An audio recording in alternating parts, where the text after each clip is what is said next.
I don't have time to say all I want to say today, but I will say this. My wife, aunt and uncle owns a vineyard in Napa Valley.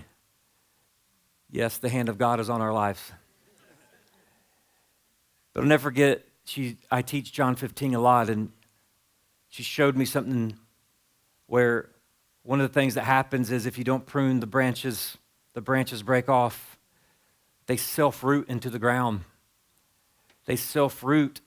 They can produce still, but they produce leaves, not fruit. And they're green, and it looks beautiful for a season before the leaves die and the branch dies.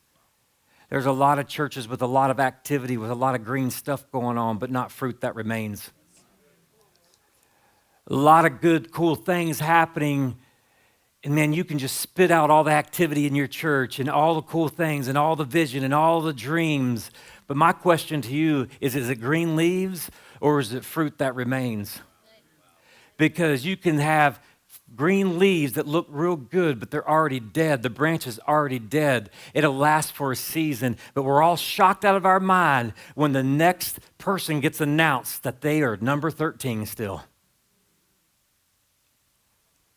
I lived this early on. Ministry was growing, momentum was strong, everything looked successful, but inside I was drifting. Success on the outside was hiding collapse on the inside. I was building out of insecurity. I was trying to prove something. I was managing wounds I had never actually healed. My father wound that I tried to manage had been doing ministry out of trauma instead of intimacy. And ministry became the place I hid. When I took care of my trauma, I became a different person, a different leader. I had no boundaries. I started creating followers instead of leaders. And I had to realize I was leading people to Mark, not leading people to Jesus. And when Mark got healthy, people got mad. And rightfully so, because I was an unhealthy leader leading them to me and not leading them to Jesus. That was on me.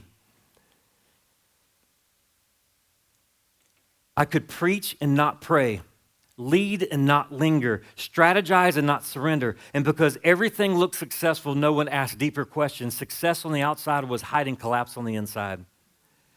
No leadership strategy can compensate for a starving soul. None. None.